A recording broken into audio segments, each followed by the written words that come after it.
All right, welcome back, everybody. Today's Zoomcast or catch-up is with the directors of Immersive Leader, which is a leadership training group that's based over in WA. That's kind of been going for nearly 5 years in some way, shape, or form, but really ramped up in sort of the last 18 months or so, and turning into a fully fledged business that's been operating full time over that period. And these guys are here today to give us their thoughts on what we could be doing in the industry to get ready for the other side, or doing right now, from either an agency perspective and also some agency owner perspective, which is who they work with as well. So welcome, guys, and thanks for giving us your time today. There's definitely, I'm sure, a few people out there, especially the WA guys who are on the call watching, would have seen your faces before, but for those that don't know who you are, how about you give us your backstory and how you've led up to this point and the creation of Immersive Leader. Yeah, thanks, Josh. And it's a real privilege to be on the call today, mate. Well done on putting the Oz Travel Agents group together. We know how interesting it can be having multiple brands and multiple levels of the businesses jump in to one platform. So well done on that. But yeah, our background, we started as friends. We both worked for the same company for a long time. We've been in the industry more than 20 years each. But Much is one of those annoying guys that he always come past and go, we should do something together. We should do something together, and then walk off, right?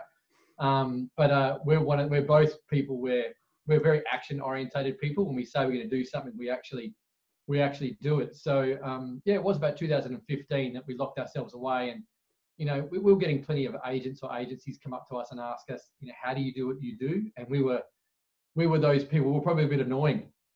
We didn't really know. We kind of said, we just kind of do. So we locked ourselves away for a bit and came up with some kind of analogy or system on how we did what we did. And, the Immersive Leader concept was born then. And we've taken probably over 1,000 agents through our courses in the last 12 months. And Immersive Leader has really blossomed over the last 18 months. But that's pretty much how it came about, right? Yeah, absolutely. It was just out of a need to really having great results. We were winning global awards with Flight Centre, and we just wanted to try and share that success with our fellow colleagues, especially the store managers. And so kind of started from there, and then from there, since the results we've been getting, we've just continued to do it, and it's become a passion of ours. Yeah, that passion was really that our experience in the industry wasn't always what other people were going through in the industry, and we really had a passion to make sure that people were loving it and getting the results that we were. And how close have you boys been to buying a pub with Matthews? We should do something together. Philosophy. Oh, gee. Well, lucky for me, Matthew doesn't drink, right? So it's one of those things that we probably have a whole chain of pubs by now if we both did. But it's been something that we've missed, no doubt. Josh, you may have missed the pub yourself in the last 3 to 4 months. Yes.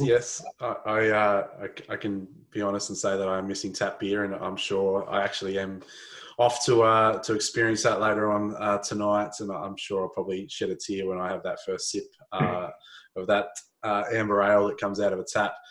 But that's great, guys. And it sounds like you're kicking goals and things have been going really well, obviously, up until COVID, like everybody else. And I guess on a personal level, how have you guys coped in the last few months from, the social distancing, homeschooling, working from home? How's it affected you guys personally through this stage? Well, in the last couple of years, I think we've both worked out that we love training and we're good at trainers. But I've also worked out now because of COVID, I'm not a school teacher. Schooling from home is not all it's cracked up to be for me. But on a more of a personal note, I haven't really been amazing through the process. It's one of those things that I get so much of my energy from other people. I love being around people. I love being at conferences and chatting to people, and whether you're on stage or not, I get a lot of my energy from being around other humans, and not being able to have that has been tough. And Much and I spend an obscene amount of time together. Probably balanced on, maybe even inappropriate, but we hadn't seen each other for what, 12, 16 weeks, whatever. It felt like 8 years. It was probably only about 3 or 4 weeks, maybe 5 weeks. But we haven't seen each other every day. We were each other every single day. So it's been pretty tough for me. What about you? Yeah, I'm the same. I've got 3 boys. and all of school age from pre-kindy all the way up to high school. And Carrots beats me. He's got 4 kids, right? Not that we're competitive at all. Yeah, but my praise goes out to school teachers. I just, wow, you know, that's another level. So yeah, I definitely, if I'm looking for another career, it's definitely not going to be a teacher at a school, put it that way. So, but other than that, it's probably been a bit confronting in terms of, you know, we were heading on a really nice path, nice trajectory. We had a great 18 months, and then it kind of just died, right? And I'm probably telling the story of many businesses out there. Yeah. So it's had to make us kind of reassess. Well, you know, it was looking really good. What do we do now? And part of one of the questions within that is how do we help the people that, you know, that are our clients, that, you know, within the industry at the same time. So we've had to reassess quite a few things along the way. But I think now we're in a better place in terms of having more of an idea of, okay, we're in the situation, we understand more about it. Where are the areas that we can help, and what does our business need to do moving forward as well? And yeah, and obviously we'll crack on into some of that stuff and get that, you know, that value from you guys.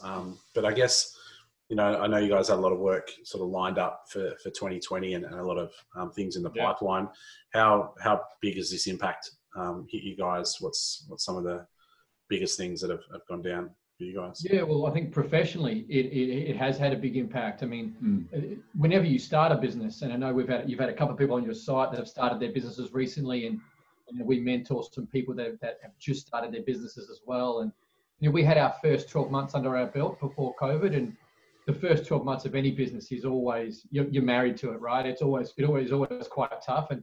But we had a really big 2020 booked. We pretty much had our whole year already booked out, or enough that we could, you know, have the salary and also impact enough people and have our agenda almost completely full for 2020. And that was by December 19. We had that already pre-booked. So it's impacted us a lot. I don't know the numbers around it exactly, but we had last year we did about 4 roadshows around Australia, travel agent sales and also owner manager conferences, and we had a job training a Canadian company, wholesale company in North America, and we had great results across the board. We were getting some great improvements, 30% sales improvement from our agents. We had a massive profit improvement for our Canadian client, and so from that we had quite a lot of work booked for this year. We had a couple of East Coast, West Coast, US roadshows. And so it was looking really good. And then bang, it just kind of hit a wall, most of it anyway. But we still managed to now, we're still mentoring agency owners at the moment. So, you know, travel agency owners across Australia, we're still doing that. And it's doing a couple of things for us at the moment. It's keeping us doing what we love to do. It's keeping us engaged. It's keeping us connected with what's happening on the front end with, you know, a lot of these business owners that are struggling in the travel industry. And it's kind of keeping the lights on with also JobKeeper as well. Yeah, JobKeeper's definitely helped. But myself and our other director, Sean Robertson, we both still sell a little bit of travel. Me just with a little bit of corporates, but Robbo sells travel to leisure clients still. So it's affected us from a front end perspective as well as the training side of it. You know, we get to, you know, visit stores every week and speak to stores every week. But it has affected us in it as big as it could. It's been pretty tough. And obviously, you know, a massive, you know, hit to the business and everything sort of come to a drastic halt. But you guys obviously, as you said, you're doing a little bit of the mentoring still. You know, you've obviously had some time to sort of assess what's going on out there. You know, you're obviously getting lots of questions from your agency owners who you mentor about what they should do next. And, you know, how's that sort of thought process and those think tanks that you guys have probably been in? What are you starting to come out with at the moment? You know, what's the advice that you're giving those, you know, business owners and managers and in turn their agents in those businesses? What are you thinking, you know, the most important things are going through right now, you know, getting them ready for the other side or at least getting ready for right now, you know? Yeah. I think the important thing right now is to start taking some action in your business in terms of about building what the future is going to look like for your business. And, you you know, it's easier said than done in a lot of cases, and a lot of people feel overwhelmed by just the sheer magnitude of what they have to tackle to get their business to the other side of COVID, let alone make it hugely profitable. Especially after how the last probably 3 months have been every day, to grab someone and say, let's take action now, after that, has been tough. You got to pull them off the canvas first, you know, and say, let's go do this. So, look, firstly, the recommendation is just to start taking those first steps. Have a clear idea of what the challenge is you want to start to overcome. Have some strategies around those to overcome those challenges, and just take the first couple of steps. Sometimes it's the momentum that you need to get the ball rolling. Once you've done those first steps, then ask yourself, what are the next steps I need to do? But we do work through a process with the agency owners that we mentor. Now, we're looking at a process now that they can start to plan for their business in the second 6 months of this calendar year, because we believe that's going to be a crucial 6 months to so many businesses out there. Yeah. So and there's probably a lot of people out there owning a business, or a manager of a business, or, you know, an independent travel agent, you know, home-based agent, that's asking the question, well, how can I plan with so much uncertainty around? How do you make a plan with so much uncertainty? So we take our mentees through a process where we have a look at what are the various outcomes that you could be looking at in your business. Because there could be more than one right now, right? Totally, the 2, 3 outcomes. So I'll give you a bit of a hypothetical, scenario. Let's say you're an agency owner at the moment, and or a manager of a travel team, and you're looking to October, and why October is because that's when JobKeeper dries up, right? So JobKeeper, at the moment, fingers crossed, we all hope that it's going to be extended, but let's deal with what's reality now, and let's say the best, plan for the worst. Yeah, and let's say it dries up in October, and we would ask you, what's your ideal outcome for October, November, December? What does that look like? And one of the responses might be, well, I'd like my ideal outcome is to have me and let's say my 2 staff in the business, to be able to pay those staff, to be able to be productive and continue to grow the business from October. So then the next question is, well, how much is that going to cost? What's the cost base there? You know, and you might have some numbers around there that might say, look, it's going to cost me $25,000 a month to pay myself and 2 other staff, you know, pay all the expenses and possibly come out with $1,000 profit. How nice is it to talk profit, right? Mm-hmm. So that might be your ideal outcome. And so you might say, okay, well, I need to do 25,000 in commission. Now, sometimes a business will stop there in their commission target. What you need to do is you need to look beyond just the commission. You need to break that down into other kind of sub-targets to say, okay, to give yourself a clearer picture of what you actually need to do. What's the reality of what it's going to take? And so we break it down into the 3 ways to grow your business, which is basically for any business. It's inquiry, it's conversion, and it's dollar per booking, which is basically the average commission you're making per booking. So let's take that hypothetical $25,000 and let's try and figure out the rest of those numbers that add up to that 25,000. And so you might say, where do I start? So let's start with dollar per booking. Let's say that you're doing domestic travel. You're booking domestic, and fingers crossed, hopefully you're booking a bit of Trans-Tasman. And we would say, well, what is your dollar per booking going to be? Well, how much do you reckon you're going to make per booking? And that might be a guess. You might look at historical data on your domestic bookings and say to yourself, I think I'm going to make about $100 commission per booking. And some people have that historical data quite at hand, and others don't. You just got to think back to yourself on those bookings when it came to just selling domestic bookings or whatever. What was that average commission before? And give you at least a start benchmark. Yeah, and so now you've got one of the numbers. You've got dollar per booking, and so the formula, now you have your commission that you need to achieve, and you've got your dollar per booking. 25,000 divided by $100 is meaning that you're going to have to create or produce 250 bookings in that month. And so then we ask you, between 3 people. Yeah, what's your conversion rate? And if you're tracking your numbers, you know your conversion rate, or once again, it may have to be a guess. And let's say we're guessing it's about 50%. So that being the case, if you've got to make 250 bookings and a 50% conversion rate, it means you've got to have 500 inquiry. And so this is the kind of first start of a process in trying to create a plan where you go, here's the commission I need for my ideal outcome. Let's call it outcome A. You've got your core numbers, what we call your core numbers, which are your inquiry, your bookings, your conversion, and your dollar per booking. and let's say those are your core numbers at the moment, 500, 250, 50% conversion and $100 per booking. What we would do is we would ask you, is that the most realistic combination of those numbers to produce 25,000? And you might say to me, look, 500 is too much. I don't think I can do 500. That's stretching it. I think 300 is still a stretch, but it's a lot more achievable than 500. So we would go, okay, great. Let's not change the 25 grand you need. Let's drop the inquiry to 300. But in doing that, you must lift your conversion rate and your dollar per booking. So what does that look like? And so we take you through an example of, let's say it's $25,000 you still need. You drop your inquiry to 300. And let's say you believe that you can raise your conversion rate to 65%. And so given if you raise your conversion rate to 65% of 300 inquiry, then you're going to need about 195 bookings at a dollar per booking of 130. And then we say to you, right, well, after we play with those scenarios and you come up with the most realistic combination of those numbers, then you have your core numbers for outcome A, which is you, 2 staff, being able to produce $1,000 profit for October and beyond. Yeah. And then we say, well, look, what's potential outcome B for you? And outcome B for you might be, look, me and one other staff member is potentially outcome B. We have a look at cost base.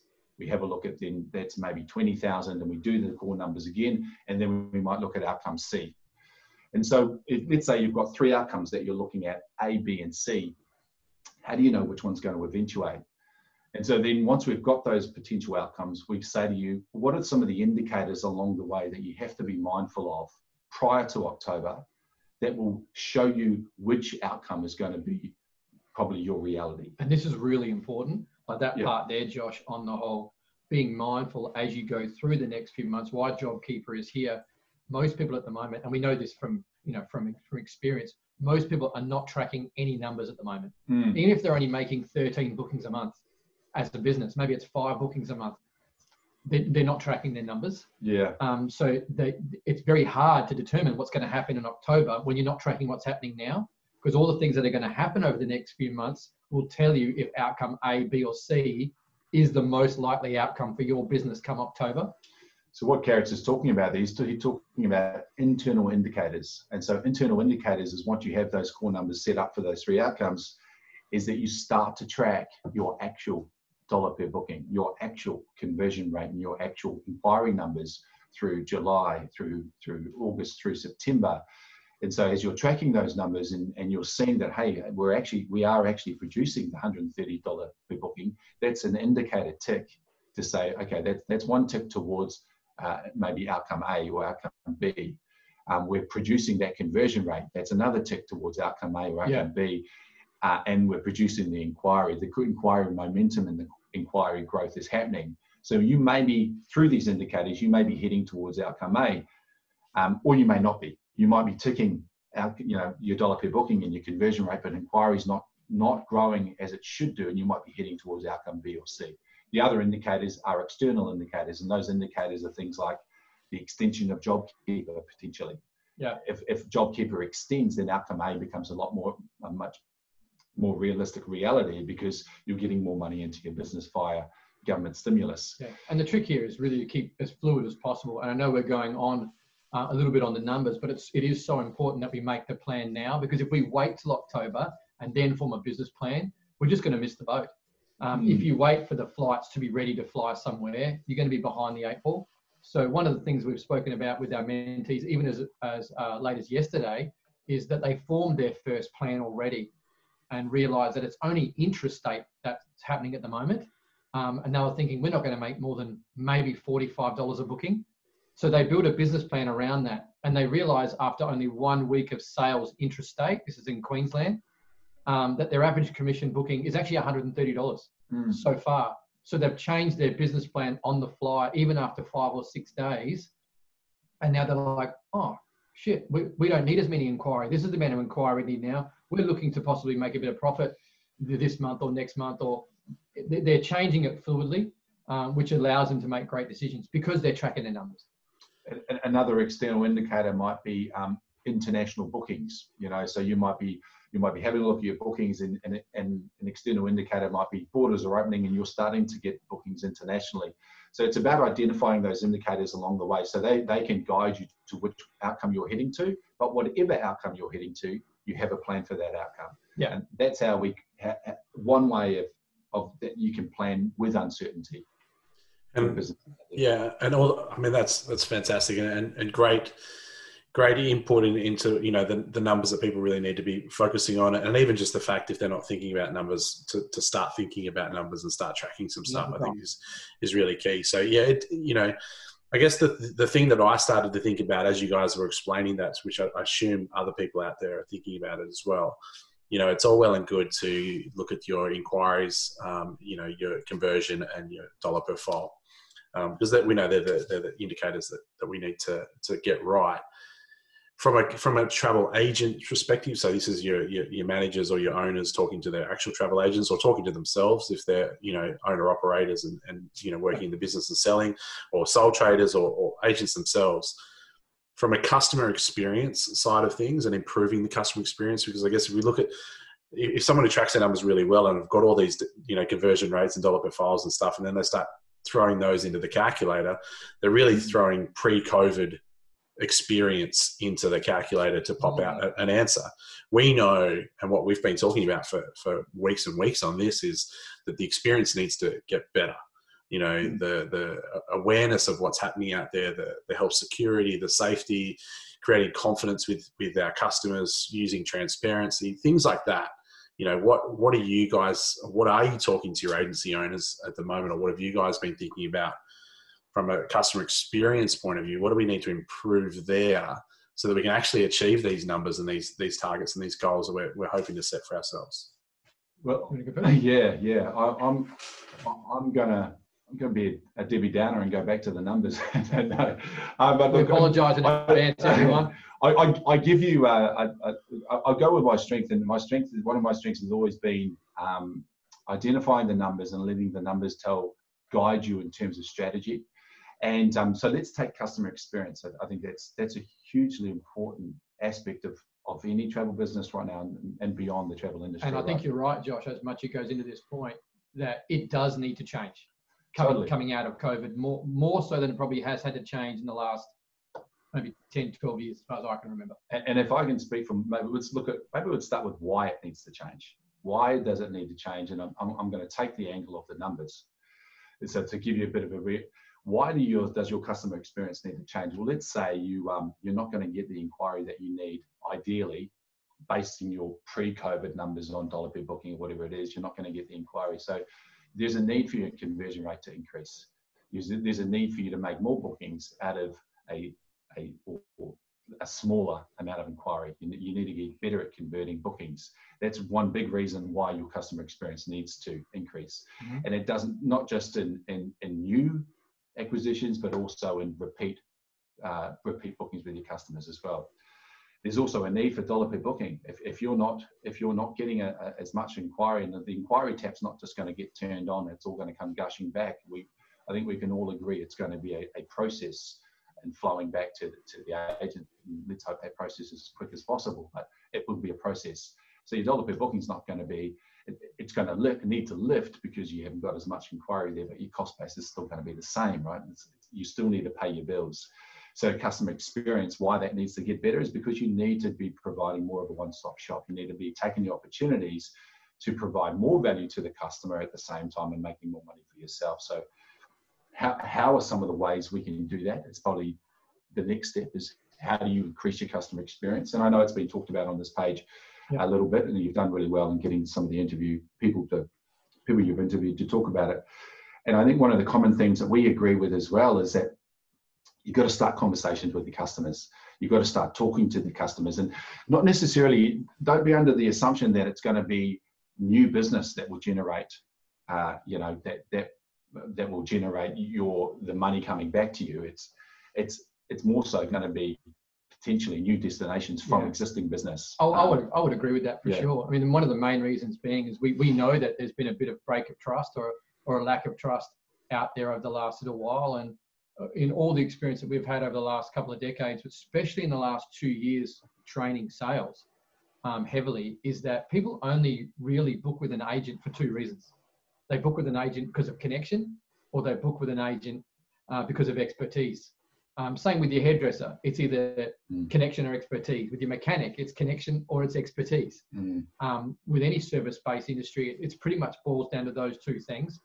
And if we've come out of COVID-19 with a little bit of break of trust, and a lot of that's probably been through transparency and system stuff. Some of that was out of our control as far as we didn't break the trust with the person, but we haven't all handled the experience of COVID and coming out of that with all the cancellations and the overwhelming amount of work we've had to do there. Not everyone has handled that amazingly well, you know, through no fault of their own sometimes too. No one really trained for this. The connection and expertise are both going to have to lift in order for people to build that trust to either not just come back, but stay.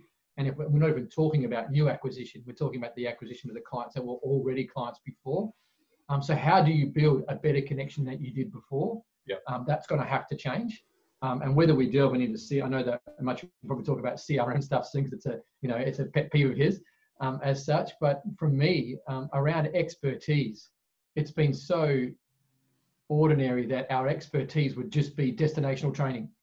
Be really good on Auckland, and you will be able to sell New Zealand, right? I think information is just a commodity now. With the internet as prevalent as it is, people can get that information themselves a lot of the times. As long as they know how to use their fingers, they can. So that's really a secondary motive now for your expertise. That primary focus, which we talk about a lot, is being an expert on the customer, because no agencies and no part of the travel industry is any better equipped to know the customer than the travel agent, because you've been having the conversations for 2 decades with these people.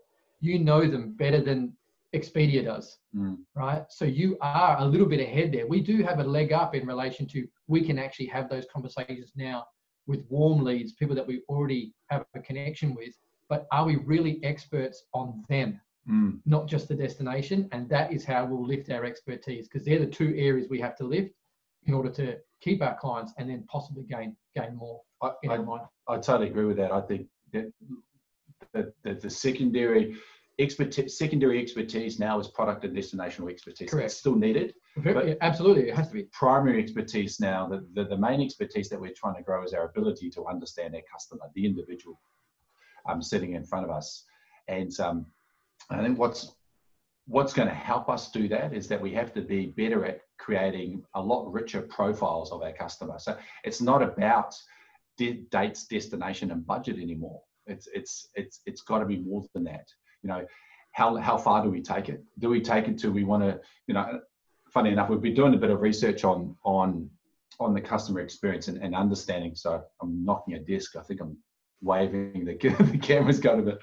But we've been doing a bit of research in the States, where the States are at a place now where a lot of their businesses, or a lot of the people we've been researching, are talking about this customer expertise, understanding the customer first. We're not in the game of travel. We're actually in the game of relationships. Correct. And one story comes to mind is that any new customer coming into one of the travel agents we were researching, he was having a questionnaire for his customers. He would sit down half an hour, get to know you. A bit like the first time you go to the doctors or the first time you go to the gym. Yeah. That first consultation is way different than the second one. Yeah. And so he talks about this example of where he asked a couple, new clients, certain questions. So he asked them, what's the wife's favorite wine? What does she like to drink the most? He asked them, Josh likes tap beer. Yeah, he cries over it. What's the, what was your wedding anniversary? What's your wedding song? And he took us through a scenario where what they did is they were going down to Central America, somewhere in Central America for a holiday. And he said, some people might say, why did you ask that? Why do you get those questions? Why do you need to know that? And he goes, because it's about making memories and moments for our customers, taking the experience to another level and making it personal. So what happened was these people turned up to the hotel. They were greeted by the manager in front of the desk, because he had made the call to say, we've got these customers coming in. I'd like you to be able to be greeted by the manager. So they did that. Straight away, they're greeted by the manager. They're welcomed by their name, taken to the checkout, and then taken up to the room. What's in the room is the wife's favorite bottle of wine with a note from the agent saying, I hope you have a wonderful time.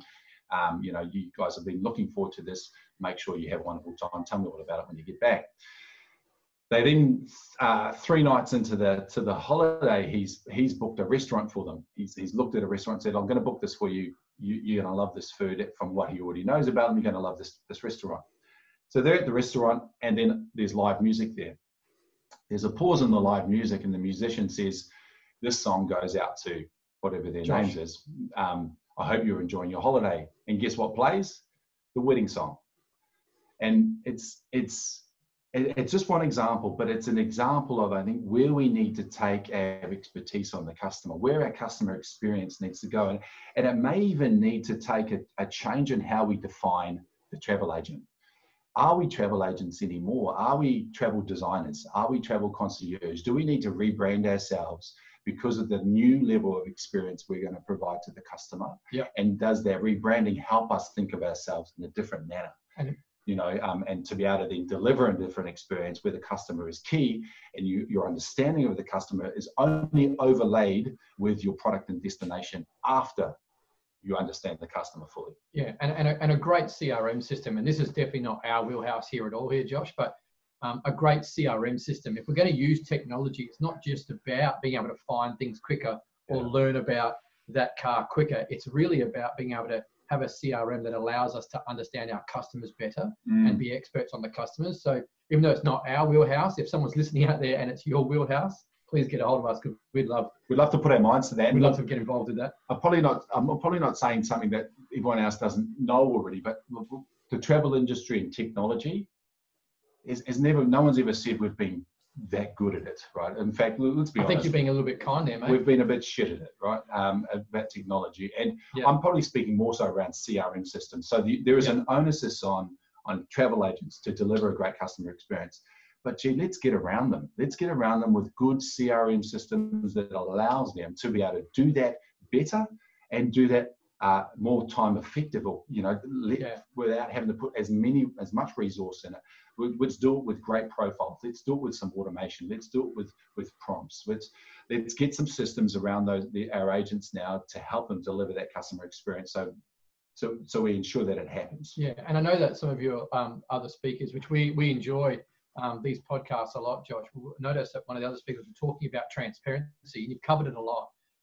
But you know, if people didn't see the value in our service before with the markups, the hidden ones, or even the ones that we did say we had, they're sure as hell going to look at it now when we have to be transparent coming out of this. And it's this kind of service that will allow your transparency to see value. They'll go, okay, if I'm getting all of that, then I'm happy to pay you your $400 fee or your $1,000 fee, whatever that fee is going to be over your packages that you do, which is going to have to be quite transparent moving forward now. And it'll make it easier if the experience is better. I'll put this in perspective, a service fee. There was a company, it skips my mind, but there was an article I read last year, and there's a company in New York, and their service fee is $100,000 to get on the books, and $25,000, this is US, a year to stay on the books. That's without booking anything on top of what you book with them. And so, you know, if you think your service fees are high, and now, given this is what they do, so one of the things they did is they busted down a wall in one of the hotels to make sure that the suite was a lot bigger, so that they took it to that extent. So you're getting what they closed down, or they got a family into the Louvre after hours to do a little treasure hunt. Her own treasure hunt at the Louvre. To do a treasure hunt. So it's I think it's relative, but you know there's things that you can provide and expect to be paid for, you know, in terms of your service level. Yeah, and I guess from hearing that, you know, in my head, I guess I'm looking back to, chocolates in the room, you know, a bottle of wine, birthday cake on a plane. You know, we've seen good agents. Yeah, we've seen good agents do that over the journey. But what if they don't drink? What if they don't like chocolate? You know, like, you know, that stuff was good, and the good agents were doing it. It's kind of like the not so good agents weren't doing that. At least the good ones were doing that. It's kind of like, well, how do we ramp that up again? Yes. You know, and we know a lot of our top end resorts and hotels have been able to play in that space quite a bit. And we, you know, they'll ask you lots of questions if you're booking direct online, you know, your favorite scent and your favorite this, and you might turn up and all of a sudden your room's, you know, got incense burning with that scent, or, you know, a fruit bowl or whatnot, based on those questions that they're asking. And that's very easy for them. And as you were saying before, from a CRM tool, you know, the internet and the data mining that's happening as our customers are searching for what they want, that's coming. They know the favorite wedding song and the anniversary date and all that. Like the internet's, it's mining that stuff, whether it's scary or not to know that it's happening. So it's the world we live in. So, you know, how do we data mine, but at a relationship level, you know, at a connection level that you're talking about? Because I'd much prefer to give up my deepest, darkest secrets to somebody that I trust, and let that person I've got a connection with data mine me, than, you know, some Slackbot robot, you know, that's checking everything that I click on. So, you know, for an agent who used to think that was good enough, it needs to go up a level, you know. And you know, I agree with you guys. And the only way to take it up a level is to get to a point where you've got a connection good enough with a customer that will offer up, you know, that information. That'll come from trust. That'll come from all sorts of things that will happen. But, you know, ways to take that up a notch it has to be key. Every agent out there right now thinking. Yeah, and that first consultation is important. Yeah, sitting down and really getting to know the customer properly. It's also about consistency as well. Sometimes if we're doing this as a one-off for this client and not that client, and it's about consistency and also having a CRM that allows you to be able to do certain things like that consistently without taking too much of your time as well. How do you prompt that? But I think one thing that we can be confident about is that one of the biggest advantages that we have over the internet as travel agents is our ability to have a conversation, and that we should never underestimate the ability to have a conversation. What we can gather from a conversation with a client in 2 minutes.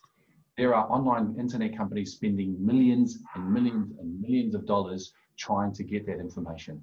Yeah. And so it's the conversation, our ability to have it, and the most powerful tool that we have in our arsenal so we have to make the most of quality conversations with our customer, retaining that data that we gather from the conversation, and then using that data to enhance the experience that we're providing to the customer. And it's amazing how many times that I want to do P2P. I want to make sure I'm really personal, and I want to be personal with them. So the best thing, I'm going to send them an email and then just send their documents to them via their email.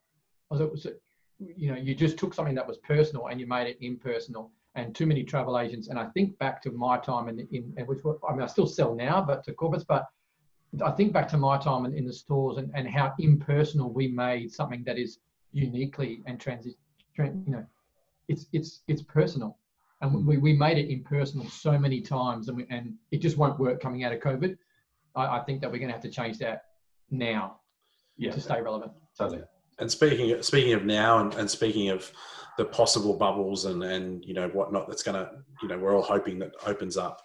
You know, state borders, Trans-Tasman, Japan, Fiji, whoever wants to join the party. What's your advice to agents at the moment that, you know, to try to get a share of this stuff? You know, there's going to be a lot of people, you know, trying to get their hands on a small amount of possible bookings, or a reduced amount of bookings. You know, what agents need to be doing to at least beat the internet, or possibly beat each other. But how do you get that, you know, share of these you know, first few bookings that are going to start to come out? I think that's a really good point, and I know that Matthew and I were talking about this morning, if not yesterday as well. And it's amazing how much over the last 10 years the bricks and mortar travel agent hasn't necessarily valued this kind of this kind of booking. The amount of times I've spoken with agents in the last week and just said, "Oh, what about domestic?" And they go, "I used to tell my clients, I'll book all this stuff for you. If you get your Sydney stuff, you do that, and I'll do this," because our list was so long that we didn't value it enough. And just because now that's all we can sell, I don't believe it means at all that they're going to book it with an agent. If they weren't booking it with an agent before, what are we doing differently now that's going to cause those same clients, even your international clients that book their Cairns packages themselves, what's going to cause them to go, "Oh shit, wait a second, I'm going to go book with James"? You know, it goes back to that connection and expertise. And when it comes to domestic bookings, maybe our expertise wasn't as needed because they did feel safer to book Sydney, or they did feel safer to book Cairns or whatever. And when we're talking to some of our mentees yesterday, the bookings that they are getting are Kimberley, Ghan, some big stuff that they do still need expertise on. But we're going to first and foremost need to value it, not just put an article on our Facebook page that says, by the way, we sell cans at $9.99. That's not going to work. I think it needs to be more intrinsic than that. Why do they use the agent for that? How can we make it unique for you? And having that connection. I was speaking to a travel agent yesterday, and he was like, I've got 40 main clients that I sell to. 100% of them are going to get a phone call from me before Monday to discuss their next domestic packages. And that's probably not a bad segue to where you should start. And yeah. I think I might have said this before. Don't necessarily expect it's going to come from new business or new clientele. It could be just new destinations from existing business. And the sensible place to start is, where do you already have the relationship? You already have, where are the warm leads, the relationships that have already been built, and that is with your existing client base. And so it is about having conversations with those existing clients and talking about, well, I know you travel regularly normally, and it's internationally. What about, let's have a look at something domestically. And an example we have of that, we were talking to an agent yesterday, and that exact same scenario happened with her, is that she had an existing client that traveled internationally often, had a conversation with her about, well, no, I can't go overseas. What can I do within Australia? And then after, an hour of going back and forth in a consultation, she's got a $15,000 Kimberley booking. And it's not all going to be like that. We've got other agents that we're mentoring that, some of them are doing some really good advertising around Queensland packages, land-based packages, and they're getting some good inquiry and some good bookings through that. It's not as large a dollar per file or dollar per booking, but it's still generating business and it's generating customers. Yeah. But it was 150% more per booking than what they thought it was going to be. Yep. So allowing that, Yeah, and I also think it's going to come down to making sure you have the end in mind. And I'm going to go back to numbers again, right? So we know if you've got an outcome and you've got a plan that says that, hey, you've got to produce $150 per booking for outcome A, your ideal outcome to happen, then what does that look like? Well, what is $150 per booking? What is that? And is that a all-inclusive package? Is it one-stop shop stuff? And it is. We know that to be true. If you're gonna, it can't be flight only. And so, and where's the inquiry coming from? So I would say if you're looking at growing your domestic, start with the end in mind. Know that you've got to have a balance of high inquiry destination, balanced up with probably some traditional healthy dollar per booking, like your ABTs, your AT Kings, those big packages. But if you're learning about those destinations, and that's probably something that a lot of agencies are doing now, they're training themselves on domestic. But I would say just train with the end in mind. Knowledge knowledge is not going to be enough. And we say that people come to training not just to learn something, they come to training to get a result from what they learned. Yep. What is the result? The result is $150 per booking. How does that affect my training? Well, I have to look at supplier selection and go, right, what are the suppliers that I need to work with that are going to be getting this inquiry, maybe high inquiry, for their product or for their destination, or they're going to get maybe a little bit low inquiry, but it's going to be high dollar per booking. Select those suppliers and then start talking to those suppliers. These suppliers now have been doing, what have they been doing over the last few months? They've been doing research into where is their target customer or their ideal customer going to travel to. I think you had AAT Kings talking about Tassie. Their research tells them it's Tassie. So you don't have to go and do the research. Partner with these suppliers, learn from what they already know. Ask them about their research. What's their research telling them? And then from that research, you can define it down to not just the supplier, but particular products that the supplier are marketing and they're targeting. Yeah. And then once you have that knowledge, it doesn't stop there. Once you have that knowledge, let's say I'm an individual in your shop, then it's on me to then go ahead and present that knowledge to my team. But not just to upskill them, but to practice the consultation that I will end up delivering to the customer, and that presentation has all the bells and whistles that I'm going to present. Yeah. I'm going to present to you. It has the transfers, the sightseeing, the insurance, everything's in there that I'm presenting to you, because it's practice for me to then deliver it to a customer to ensure that I get that dollar per booking that allows outcome A to be a reality. One of the biggest things that we do a little bit differently in our training is that, anyone can get the information, and, knowledge is something that anyone can really get. They do a little bit of study, and most leaders out there, I have to admit, they get their education right. They learn, and they kind of know what to do. And if we said, what strategies could you do to grow your business? They could fill a whiteboard front and back for days. But it's the practical application, and then it's the responsibility around making sure that your people stay accountable as well as yourself. That's really where the bones of our training sits, because anyone can have the idea, but unless you're actually going to hold people accountable to do it, that's really the biggest difference. And I think now, as we're coming out of COVID, we can start seeing the future light as such. Accountability is going to be more important than it ever has been before, because action needs to happen now. Yeah. And I was hearing before, I think, the picking up the phone and speaking to those customers, those conversations are very, very crucial, because you get that one shot at that one sort of post-COVID conversation, or during COVID, I've called you, I want to make that connection, and I want to hear about, where do you think you may be looking at if you are domestically. And if you jump on that phone and that person says, I'm looking to go to Tassie or wherever, and you've got no pre-learning or any sort of knowledge, or, you haven't at least delved into it a little bit, that conversation is going to go a lot differently than it would if you do that self-directed learning. You do get yourself aware of what people are interested in. If you've spoken to your reps, or you've spoken to people in the industry that can help you understand what customers are going to be thinking about, you go do that research, you go to that training, you upskill yourself in that space, and then you work through what that that script, or how you may have that conversation. Then you actually pick up the phone and connect with that customer. Then that experience is going to be so much better. And you're transparent about how things are going to go. You're transparent about, health and security, anxiety that customers may have, that you've got one shot at that, I think. And all of those components are really key, so that you can achieve those numbers that Matthew won't shut up about. We need to have that, the clear idea of what that's going to look like, so that we can achieve what we want to achieve. One of the additions there for me, that's exactly right. And once you've got that information on Tasmania, and you've got your client base there, the 50 or 60 close people that which ones want to go to Tassie?